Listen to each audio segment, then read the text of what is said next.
Hola, buenas tardes. Bienvenidos a este nuevo capítulo de su diplomado de Project Management. Muchas gracias, personas. Estoy viendo aquí conectados de Monterrey, Guadalajara, Cancún. A ver qué día nos vamos a echar una cerveza a Cancún. Hermosillo, no, Hermosillo, no, ahí hace mucho calor en Hermosillo. Muchas gracias. Bueno, en preparación para empezar a utilizar Project 2010, vamos a todavía continuar con un poco de teoría esta semana, pero vamos a empezar a preparar lo que vamos necesitando para nuestros proyectos. Entonces, aquí como podemos ver, vamos a utilizar Project 2010 y esta es la manera en que lo vamos a descargar. Vamos a dar, esta es la página www.microsoft.com, diagonal project, diagonal ES de España, diagonal ES de España, diagonal default.aspx. Lo voy a poner aquí en un nuevo, en una hojita de, y voy a aumentar la fuente para que lo puedan ver con toda claridad. Entonces este es el sitio que estoy accesando para bajar nuestra versión de Project 2010. Vamos a darle clic aquí donde dice pruébelo ahora gratis. Ahorita vamos a hablar un poco acerca de ambas versiones que tenemos aquí. Vamos a darle clic a este enlace.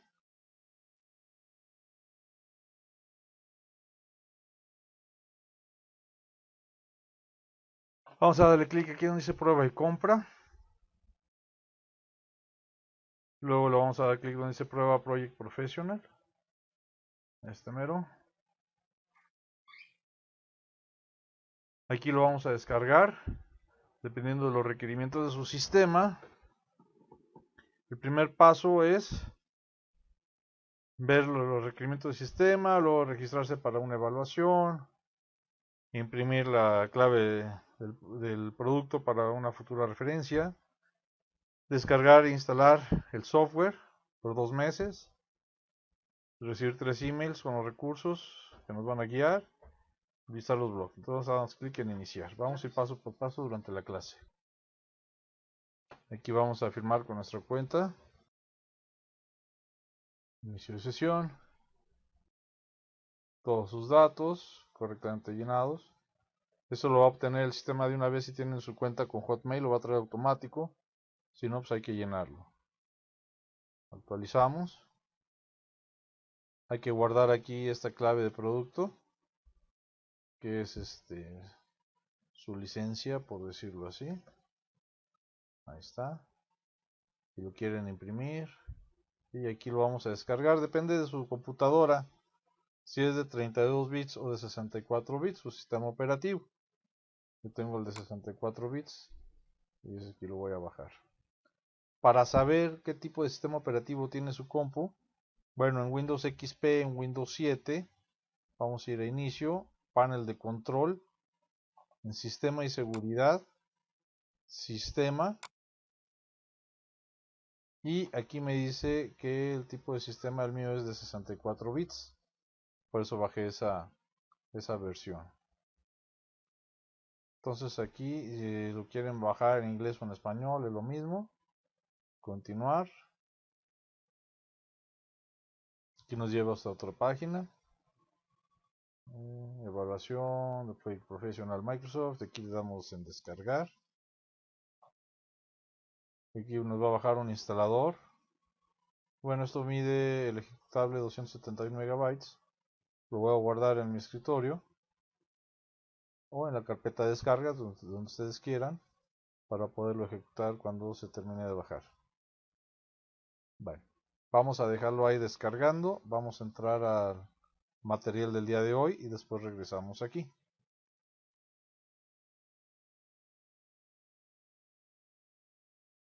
Bueno, aquí nos estamos.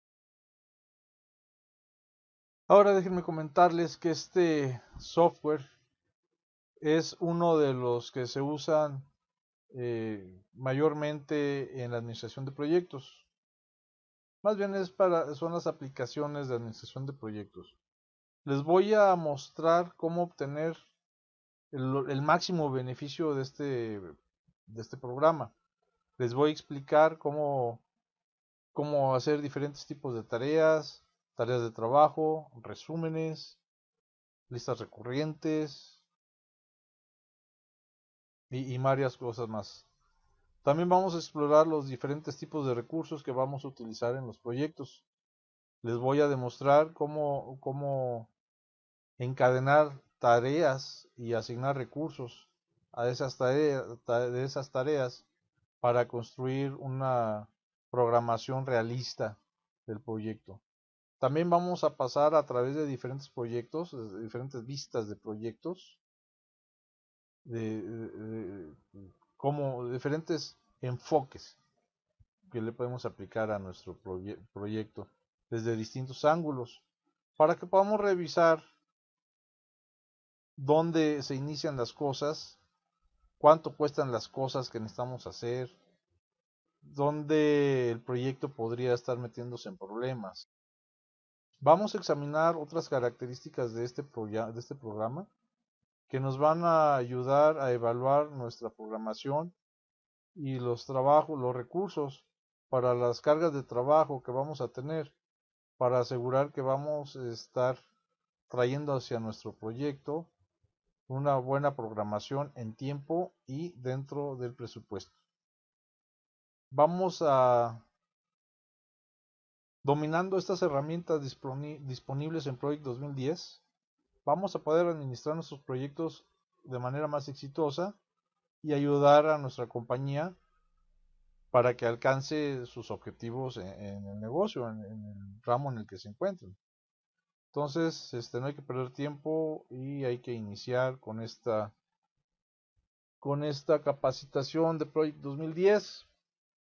Pero antes de llegar ahí, como les comentaba, tenemos que ver unas poquitas cosas más de teoría y ya podemos avanzar con este software tan bueno. Es uno de los varios software que vamos a ver a través del diplomado. Entonces, si me permiten, vamos a pasar de una vez a los temas que nos atañen. Esto lo vamos a estar preparando, el project. Cuando todo el mundo nos falta 1, 2, 3 temas más y ya pasamos a project, pero vamos descargándolo. Todavía no lo instalen porque tiene una licencia de 60 días.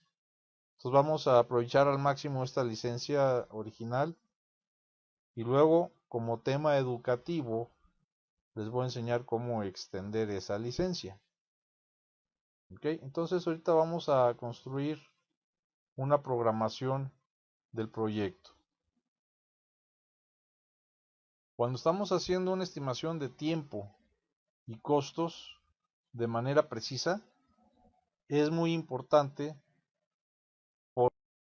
porque estas estimaciones van a afectar la programación del proyecto y el presupuesto, que a su vez van a determinar si tiene sentido llevar a cabo el proyecto o no, si es financieramente viable, si es viable en tiempo. Entonces, si nuestras estimaciones son bajas, un proyecto puede ser aprobado cuando otro proyecto podría entregar mejores resultados. Además, si haces un estimado bajo, una cotización baja, hace que alcanzar las expectaciones sea casi imposible. Ahora, si proyectamos muy alto, un proyecto que vale la pena quizás no sea aprobado. O un proyecto puede tomar más tiempo y costar más porque la gente tiende a tomarse su tiempo y el dinero que les des se los van a llevar. Entonces, hacer una proyección, una cotización, una estimación de manera precisa es un reto en sí mismo, porque estas estimaciones no son más que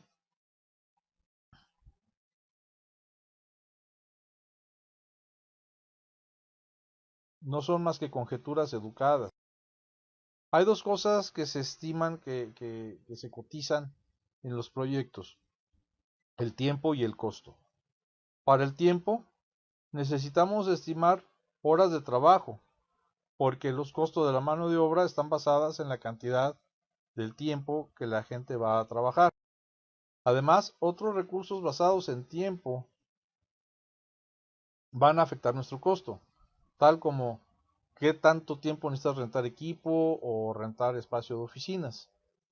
Segundo, tus cotizaciones, los costos que tú estás cotizando, eh, que no estén basados en el tiempo, como materiales que necesitamos o los viajes que se tendrían que hacer. Entonces, tener gente altamente confiable para que te ayuden en crear estas cotizaciones es de lo más importante.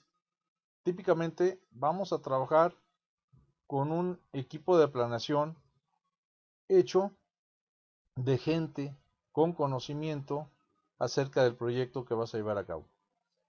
Este equipo de planeación nos va a ayudar a desarrollar nuestras estimaciones iniciales. Otra opción es contratar expertos externos para ayudarnos con la estimación. Después, durante el proceso de ejecución, podemos obtener unas estimaciones más precisas de la gente asignada a hacer el trabajo del proyecto. Ellos van a entender qué se tiene que hacer, saben cuánto tiempo les va a llevar a hacerlo basado en su experiencia y están más motivados de hacer válidos las estimaciones que han hecho. Cuando sea posible, hay que basar nuestras estimaciones en los resultados de proyectos similares que ya están terminados. Si eso no es posible, entonces hay varias técnicas que podemos utilizar para hacer estas estimaciones. Utilizando modelos paramétricos podemos calcular el trabajo y el costo basado en alguna medida, tal como el número, por ejemplo, de pies cuadrados de construcción. Este es un enfoque muy fácil, ya que nosotros metemos números en una hoja de cálculo y un programa y obtenemos una respuesta rápida. La desventaja es de que únicamente podemos construir un modelo paramétrico cuando ya hemos tenido unos proyectos similares en nuestra base de datos. La técnica de revisión y de evaluación, es un programa, el nombre está abreviado en PERT, P-E-R-T. Utiliza el mejor, el peor y el resultado más probable para estimar un proyecto. Es una aproximación si el proyecto es desconocido o tiene mucho de incertidumbre. Las personas que están haciendo este trabajo de estimaciones siempre van a pensar acerca de qué puede ir bien o qué puede ir mal con las tareas, lo que va a ayudar a producir unas mejores estimaciones. La técnica Delphi también cuenta en varias cabezas, tiene en cuenta con que varias cabezas, son mejores que una. Piensan mejor, o al menos eso se supone. Primero, se le pregunta a varios expertos que produzcan sus estimados independientemente uno de otro. Después se comparten estos resultados con el grupo y se mantienen las estimaciones anónimas.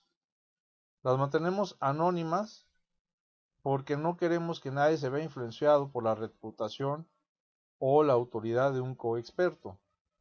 Entonces se le pregunta a cada experto que vuelva a hacer la estimación. Vamos a repetir este proceso unas 2 o 3 meses más y luego vamos a utilizar el promedio de la última vuelta o de la última vez como si fuera tu valor estimado final. Podemos estimular, es que me están acá distrayendo. Señor de Monterrey, por favor, no esté cotorreando. Podemos estimar desde abajo, desde lo más barato hasta lo más alto, o desde lo más alto hasta lo más bajo. Entonces, de arriba hacia abajo, este tipo de estimaciones es más efectivo para proyectos grandes o para ir a unas estimaciones, a unas cotizaciones más o menos a ojo de buen cubero. Ahora, las fases de estimaciones o evaluar los componentes principales como grupos y después dividirlos en unas estimaciones más pequeñas hasta que obtengamos tareas individuales. Ahora es al revés.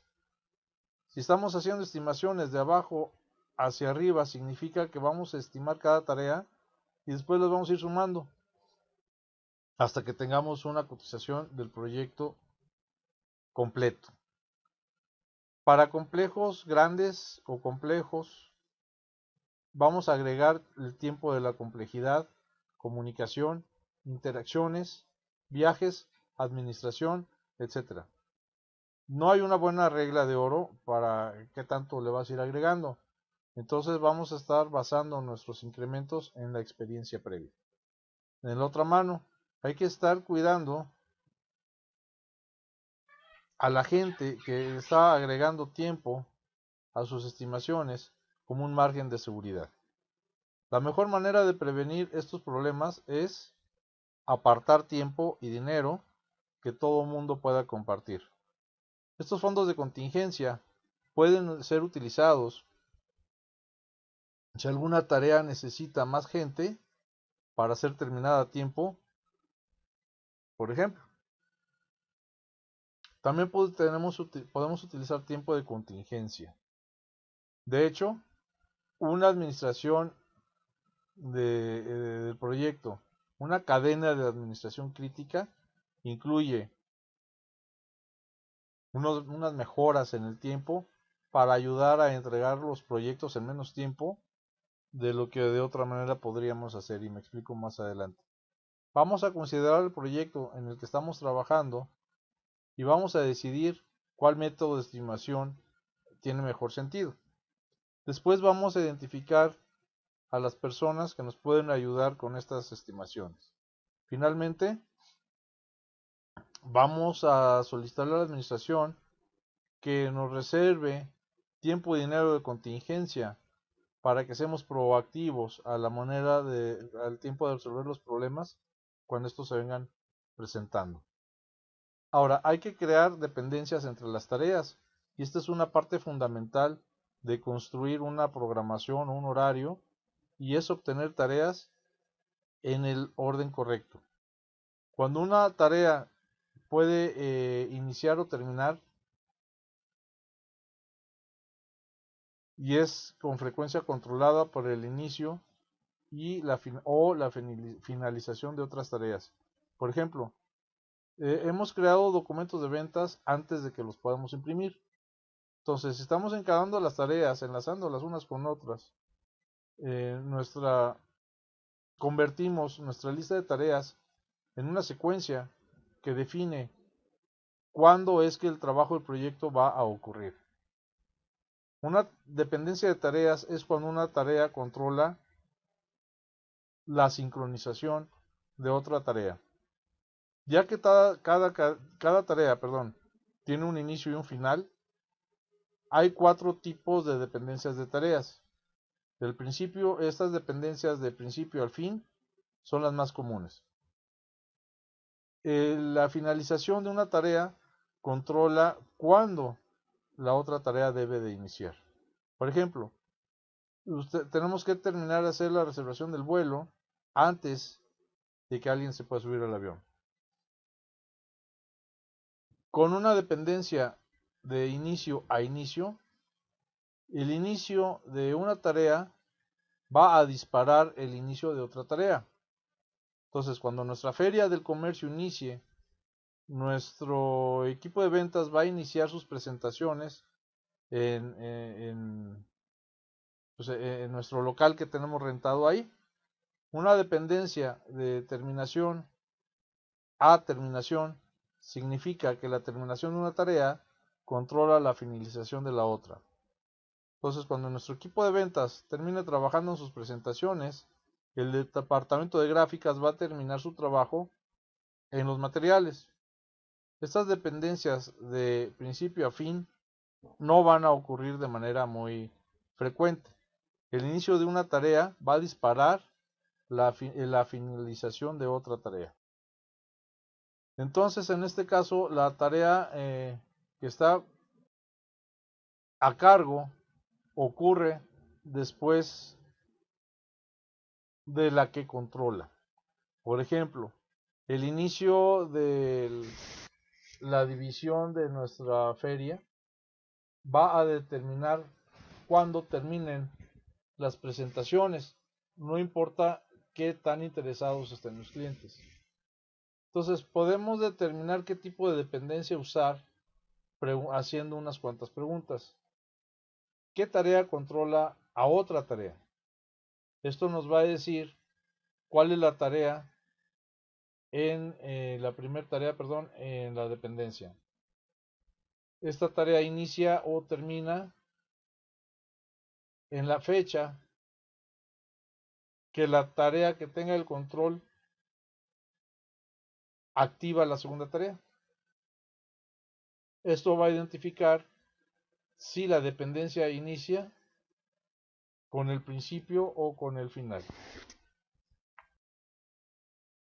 Otra pregunta es, ¿la primera tarea controla el inicio o el final de la segunda tarea?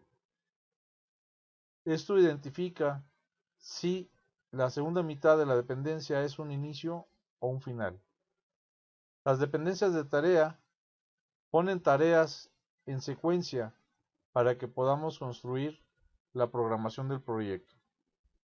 Ahora que ya tenemos conocimiento de los diferentes tipos, tratemos de identificar todas las dependencias de tareas en nuestro proyecto.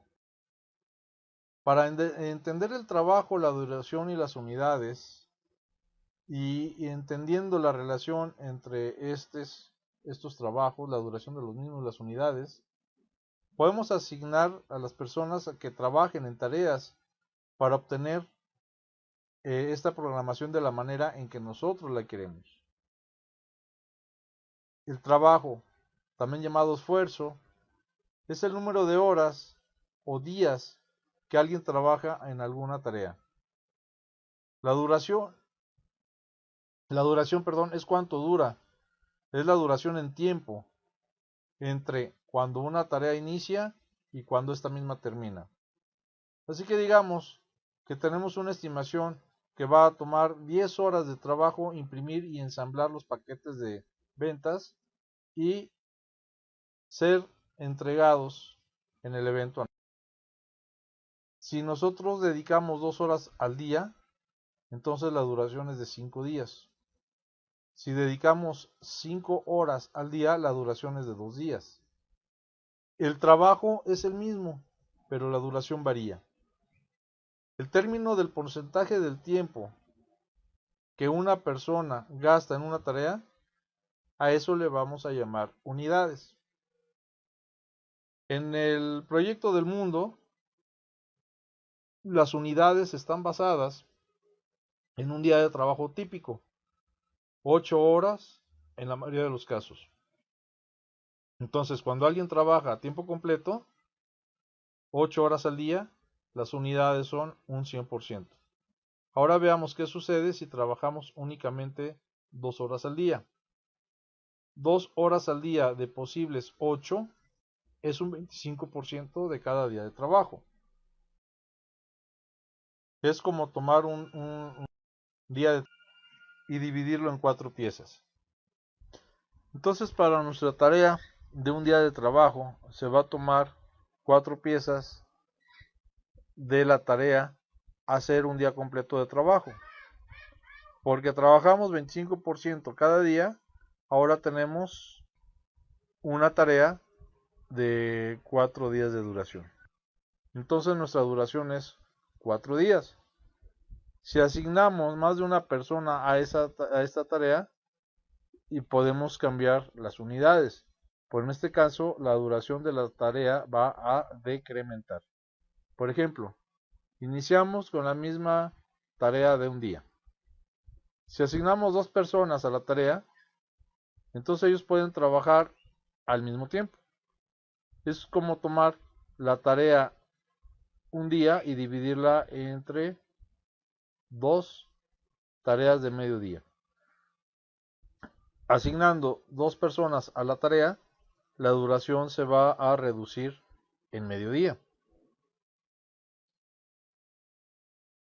Y mientras están aprendiendo, también van a hacer que los miembros del equipo que le están ayudando, pues también se van a distraer mientras los orientan. Entonces, conforme, ya sea que estés haciendo fast track o crash, hay que mantener en mente que la ruta crítica puede cambiar. Algunas tareas pueden convertirse en no críticas y otras pueden convertirse a tareas críticas. Hay que asegurarse de revisar la ruta física después de cada ajuste para asegurarnos de que la siguiente tarea en la que trabajemos se mantenga en la ruta crítica. Entonces, documentando la base. Una vez que el cliente y las personas interesadas han aprobado el proyecto del plan, el plan del proyecto, ya es tiempo de guardar nuestra línea base del proyecto. Esta línea base es una colección de nuestros documentos ya aprobados, el presupuesto y la programación. Nuestra línea de base es importante porque comparamos nuestro progreso en la línea de base, para ver cuál es el desarrollo del proyecto, cómo se está desarrollando. Entonces todo lo que incluyamos en el plan de la línea de base se va a mantener en nuestro control y va a estar en el proceso de control de cambios para que cualquier cambio que esta línea base muestre sea como solicitudes de cambio. ¿Cómo guardamos esta línea de base? Depende en qué es lo que estamos guardando. Primero, guarda esta versión de la línea base, todas las versiones de los documentos del plan en nuestro cuaderno del proyecto. Entonces, conforme vayan cambiando las cosas, vamos a marcar esos cambios en la revisión en el documento correspondiente. Segundo, los valores de la línea base en nuestros proyectos, más bien dicho, gracias por esa observación allá en Monterrey. Hay que basar los valores en la programación del proyecto. Entonces, la programación del proyecto típicamente nos va a proveer una característica para guardar la línea base. Esta línea base va a incluir todos los valores aprobados para el inicio y para el final. O sea, me refiero a las fechas, la duración de la tarea, el trabajo, el costo, etcétera. Conforme vayas grabando, guardando tu progreso o haciendo cambios a tu programación, el programa puede comparar valores actuales a los valores de la línea base que creamos para mostrar cualquier diferencia. Después de guardar la línea base del proyecto, ya estaremos listos para usarla para evaluar los progresos y el rendimiento del proyecto. Gracias por su atención. Nos vemos en la siguiente clase donde vamos a abordar un poquito más el tema del programa este que acabamos de bajar, del Project 2010.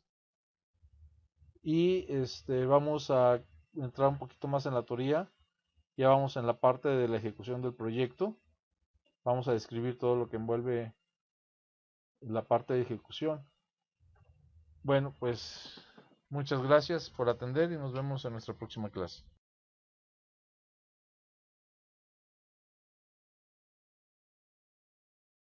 Perdón por ese flick de las pantallas. Bueno, entonces si hay tareas que no se pueden hacer más cortas, no importa cuánta gente asignemos a las mismas. Las juntas es un ejemplo clásico. Una junta de un día, no importa, es una tarea, una junta de un día es una tarea de un día, no importa si hay 3 personas o 10. Por la relación entre la duración, el trabajo y las unidades, podemos asignar nuestros recursos humanos, nuestras personas, de diferentes maneras para que hagamos que el horario haga lo que nosotros queremos. Ahora vamos a usar hitos. Estos hitos obtienen su nombre del pasado, cuando las personas ponían piedras a los lados del camino para marcar cada milla. Ahora sales de viaje y ahí ves tus fantasmas que les llamamos cada kilómetro y nos van marcando cuántos kilómetros, en qué kilómetro vamos. Entonces, en nuestros proyectos, los fantasmas y los hitos, hacen una función similar, pero estos nos muestran el progreso y otros puntos clave en el proyecto en lugar de distancia recorrida.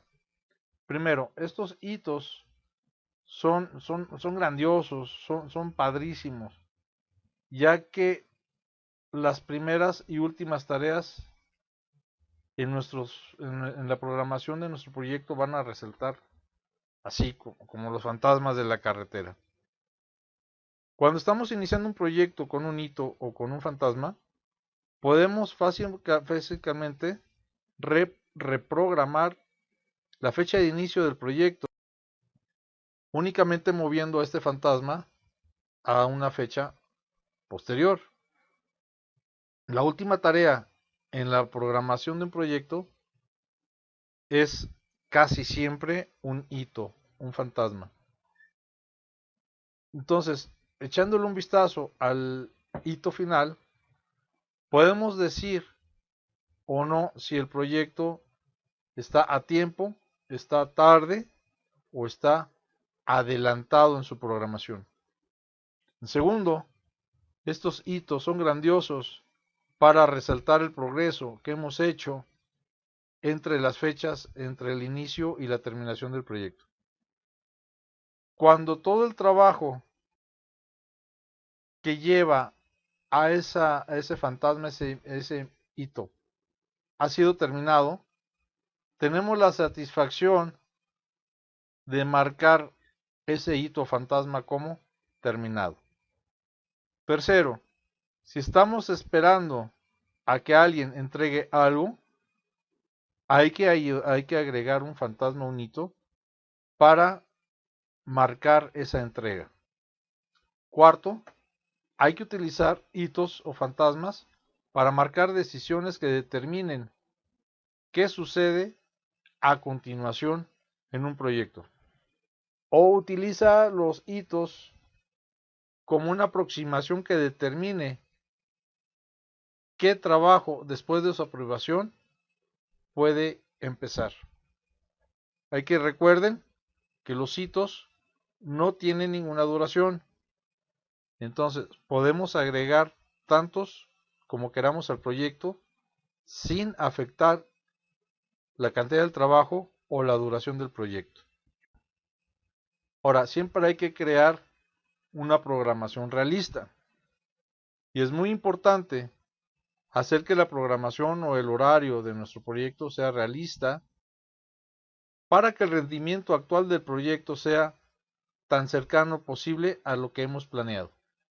Primero, hay que asignarle a la gente, hay que asignar gente más bien a las tareas, utilizando el número actual de horas que ellos trabajen en el proyecto en un día.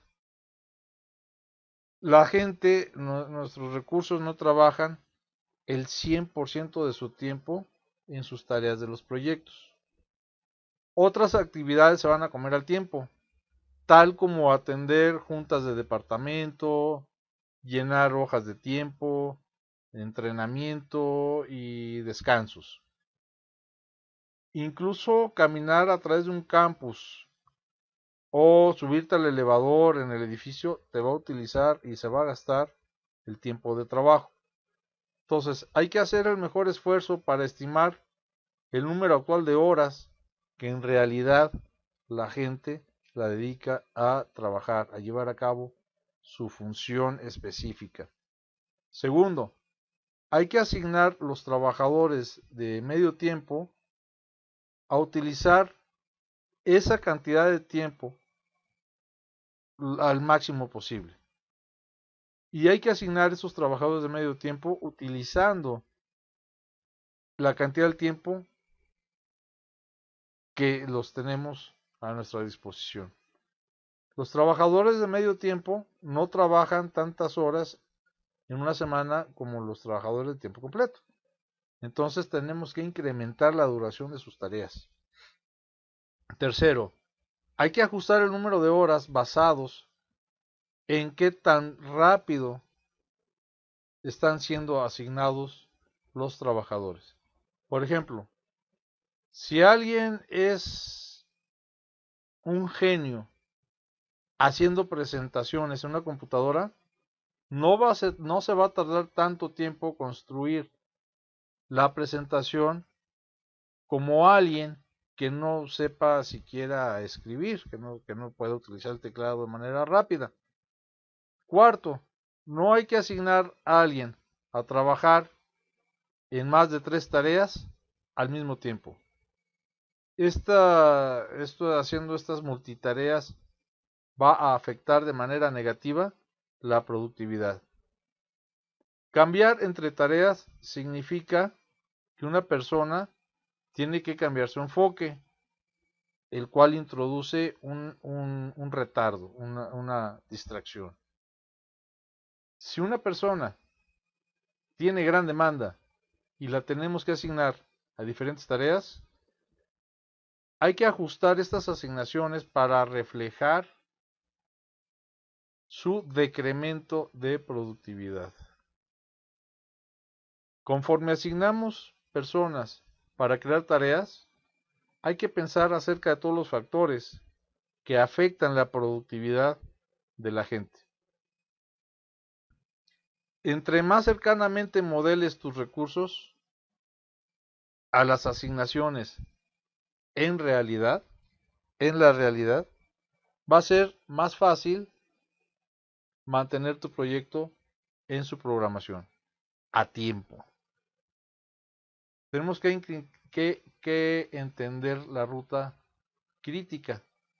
Y la ruta crítica es una secuencia de tareas en nuestra programación con la duración más larga. Esta ruta crítica es importante porque cualquier retardo en esa ruta va a retardar la finalización del proyecto, la fecha de finalización de nuestro proyecto. Y es justamente tan significante que podemos recortar la programación del proyecto si podemos determinar o si podemos saber cómo hacer más corta esta ruta crítica. Entonces, ¿qué cosas forman o cuáles son las tareas críticas? Para ponerlo de manera simple, estas tareas no tienen ninguna holgura. En administración de proyectos, la holgura es también llamada flotación. Igual que un hilo no tiene holgura, está tenso, las tareas críticas no dejan ningún espacio para poderlas mover sin afectar la programación. Por ejemplo, para desarrollar los entregables, imprimir los entregables y enviar los materiales, estas tareas tienen que ocurrir una después de la otra sin holgura. Si cualquiera de estas 3 tareas son demoradas, la fecha final del proyecto se va a mover más adelante en el tiempo. De manera conversa, si una tarea tiene holgura, esta puede iniciar sin retardar las tareas que vienen después de esa tarea. Por ejemplo, la tarea de impresión de las tarjetas de presentación puede retardar tanto como 8 días antes de que ésta retarde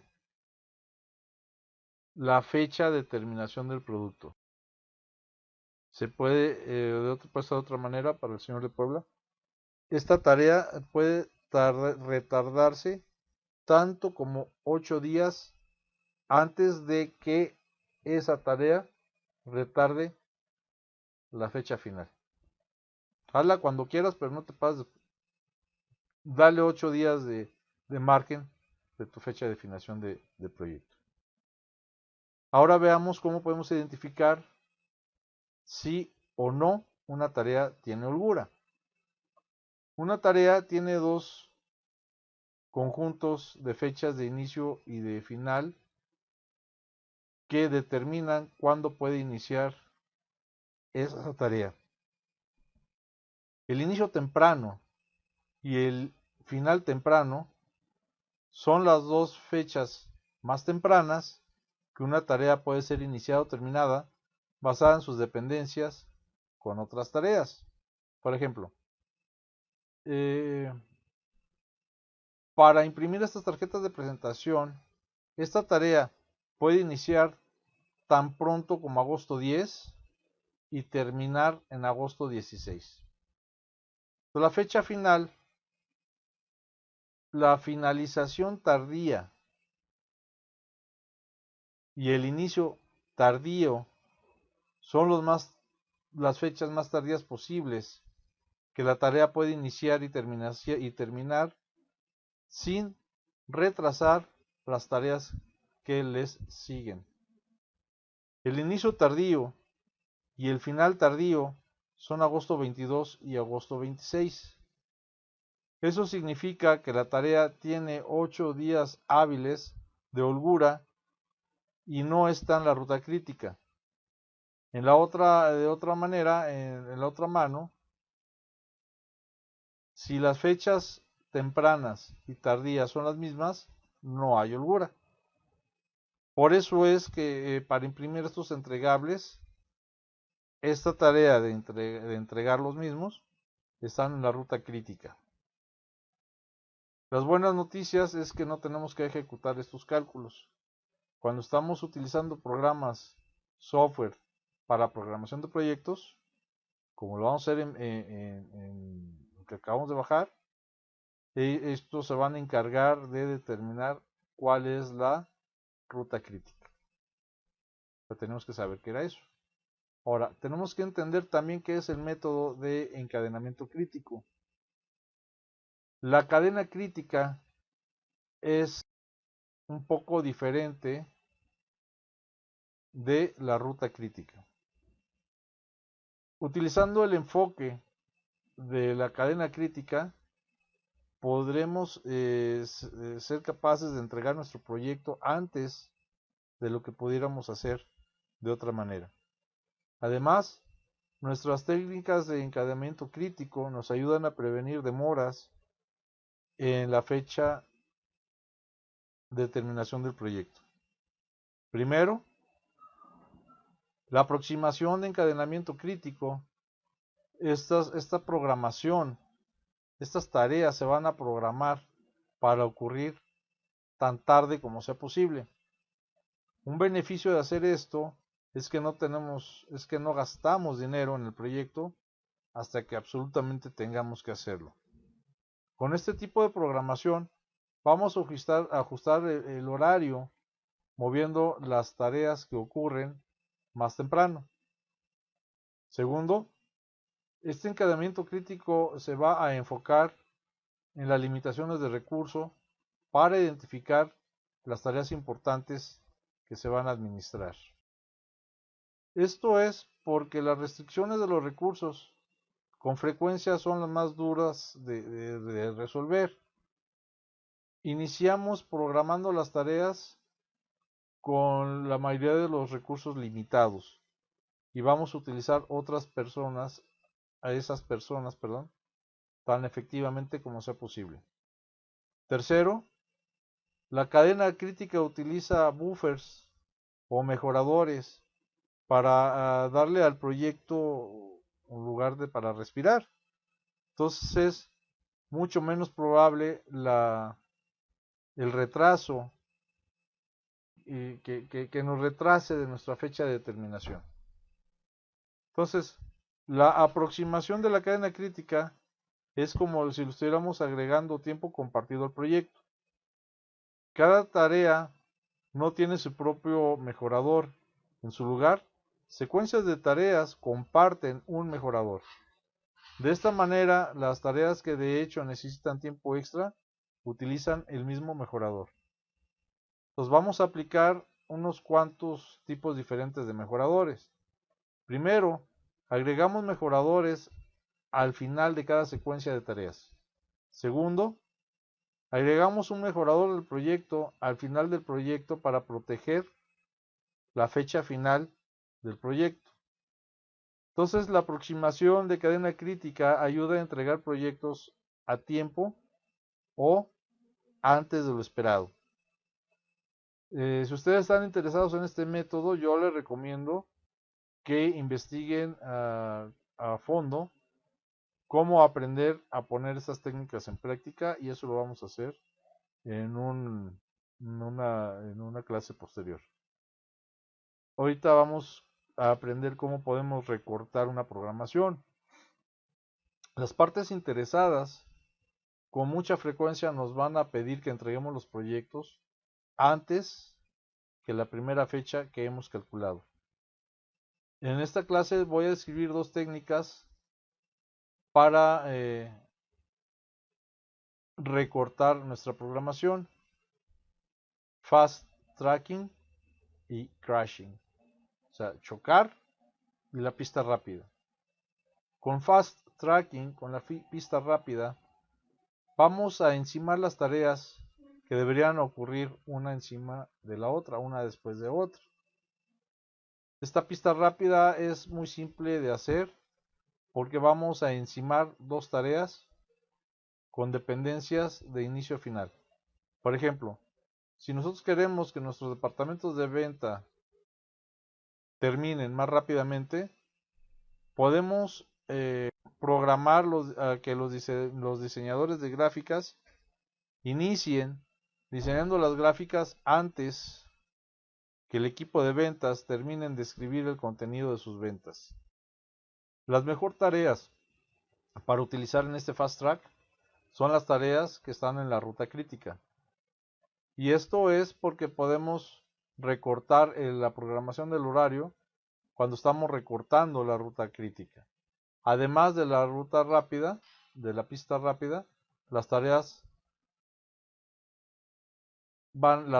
que se tarden más tiempo en llevarse a cabo son las que están en la ruta crítica, son las que vamos a agregar a este fast track. Porque pues es que estos van a decrementar la duración mientras se están introduciendo un menor número de riesgos y cambios a la programación. La desventaja es que el fast tracking o pista rápida nos va a incrementar los riesgos. Cuando estamos encimando tareas, el trabajo que ya ha sido completado puede verse afectado por una decisión que viene más tarde o por la manera en que otro trabajo se está ejecutando, se está siendo hecho. Por ejemplo, si el equipo de venta hace un cambio mayor en el concepto de las presentaciones, algunas de esas gráficas van a tener que rehacerse. La segunda técnica, el crashing o el choque, va a incrementar el costo del proyecto, porque esta técnica significa que tenemos que gastar dinero adicional para acortar la programación, el horario. Usualmente, este costo incrementado es para más gente que tenemos que poner en las tareas. Aplicar este crashing o este choque a nuestras tareas hay que aplicar este crashing a las tareas que están en la ruta crítica. Aquí no tenemos que gastar dinero y podemos recortar las tareas que no van a recortar nuestra programación general. La clave para un crashing exitoso es encontrar alternativas que van a recortar la programación de la cantidad que necesitamos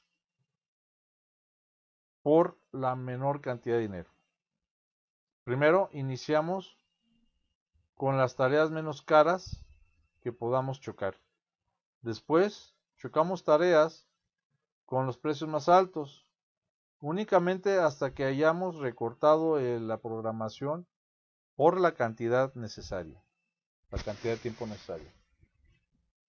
Una tabla de choques hace que sea más fácil ver qué tareas vamos a chocar. Una tabla de choques va a incluir cuánto cuesta chocar cada tarea en la ruta crítica y su duración que eliminamos chocándolas. Chocar las tareas hay que chocar primero las tareas con el menor costo por semana.